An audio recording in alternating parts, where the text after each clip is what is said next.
ദിവ്യാത്മാക്കൾക്കെല്ലാം വിനീതമായ നമസ്കാരം. നമ്മുടെ ജീവിതം ധന്യമാക്കി തീർക്കണമെങ്കിൽ നമ്മുടെ മനസ്സിൽ നല്ല ഗുണങ്ങളെ നാം ശീലിക്കണം. പരോപകാരം, സ്നേഹം, ദയ, കാരുണ്യം മുതലായവയെല്ലാം നമ്മുടെ മനസ്സിൽ നിറച്ചാൽ മാത്രമേ ദുർഗുണങ്ങൾ തൽസ്ഥാനത്ത് കയറി വരാതിരിക്കുകയുള്ളൂ. വെറുപ്പ്, വിദ്വേഷം, പക, അസൂയ ഇവയെല്ലാം നമ്മുടെ മനസ്സിനെ കാർന്നു തിന്നുന്ന ക്യാൻസറാണ്.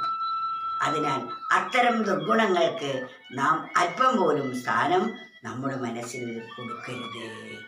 ശൃംഗാരകാര്യങ്ങൾ ഉരച്ചുകൊണ്ടും ധനാർജനത്തിൻ വഴിയോർത്തുകൊണ്ടും നിരർത്ഥമാം ചർച്ചകൾ ചെയ്തുകൊണ്ടും ജന്മം നശിപ്പിക്കുകയാം വിമൂഢർ. അമൂല്യമായ മർത്യജന്മം കിട്ടിയിട്ടും എന്താണ് മനുഷ്യൻ ചെയ്യുന്നത് എന്ന് വളരെ വ്യക്തമായി നമുക്ക് വരച്ചു കാണിച്ചു തരികയാണ്. ശൃംഗാരകാര്യങ്ങൾ ഉരച്ചുകൊണ്ടും, വെറും ഈ ലോക വിഷയങ്ങളെക്കുറിച്ച് മാത്രം സംസാരിച്ചുകൊണ്ടും ഈ ലോകത്തിൽ കണ്ടതും കേട്ടതുമായ സ്വാർത്ഥ സ്നേഹത്തിൻ്റെ പ്രതീകമായിരിക്കുന്ന ശൃംഗാരകാര്യങ്ങൾ മാത്രം ഉരച്ചുകൊണ്ടും തൻ്റെ ഇന്ദ്രിയങ്ങളെ പ്രീതിപ്പെടുത്തുന്ന കർമ്മങ്ങളിൽ മാത്രം വ്യാപൃതമായിക്കൊണ്ടും, അതാണ് ശൃംഗാരകാര്യങ്ങൾ ഉരച്ചുകൊണ്ടും ധനാർജനത്തിൻ വഴിയാ ഓർത്തുകൊണ്ടും എങ്ങനെ പണം സമ്പാദിക്കാം, എങ്ങനെ എനിക്ക് അവരെക്കാൾ കൂടുതൽ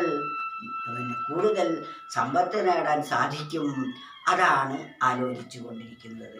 അതുപോലെ ശൃംഗാരകാര്യങ്ങൾ ഓർത്തുകൊണ്ടും ധനാർജനത്തിൻ വഴി ചിന്തിച്ചുകൊണ്ടും നിരർത്ഥമാം ചർച്ചകൾ ചെയ്തുകൊണ്ടും, ഒരർത്ഥവുമില്ലാതെ വെറുതെ ചായക്കടയിലിരുന്ന് അതും ഇതും പറഞ്ഞ് തല്ലുകൂടുന്നവരെത്രയുണ്ട്.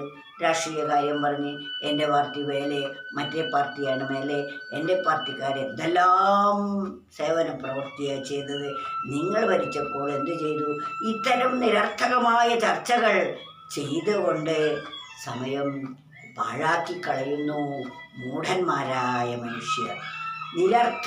നിരർത്ഥമാം ചർച്ചകൾ ചെയ്തുകൊണ്ടും ജന്മം നശിപ്പിക്കുകയാം വിമൂഢർ. നമ്മൾ ഏത് പാർട്ടിക്കാരായാലും അവരിലുള്ള നന്മയെ കണ്ട് ആദരിക്കാനാണ് പഠിക്കേണ്ടത്. തിന്മ ഇല്ലാത്തവർ ആരും തന്നെ ഇല്ല.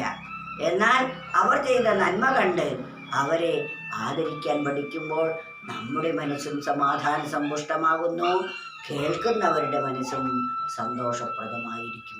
എന്നാൽ അവർ ചെയ്ത തെറ്റുകൾ മാത്രം ആവർത്തിച്ച് അത് പൊക്കി കാണിച്ചാലോ അവരും ദുഃഖിതരാണ്, നമ്മുടെ മനസ്സും അശാന്തി നിറഞ്ഞതായിത്തീരും.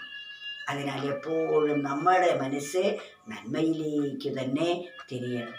നാം മറ്റൊരാളുടെ ഒരു കുറ്റം ചൂണ്ടിക്കാണിക്കുന്ന സമയത്ത് നമ്മുടെ 3 വിരലുകൾ നമുക്ക് നേരെ തിരിയുന്നു. ഒരാളുടെ ഒരു നന്മ നമ്മൾ കാണണമെങ്കിൽ അതിൻ്റെ ഇരട്ടി 3 നന്മ നമ്മളിൽ ഉണ്ടായിരിക്കണം.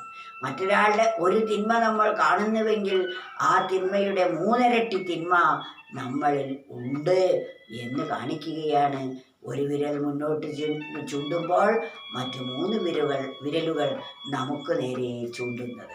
അതിനാൽ നാം എപ്പോഴും നമ്മുടെ മനസ്സിനെ ശുദ്ധീകരിക്കാനായി ശ്രമിച്ചു കൊണ്ടിരിക്കേണ്ടതാണ്.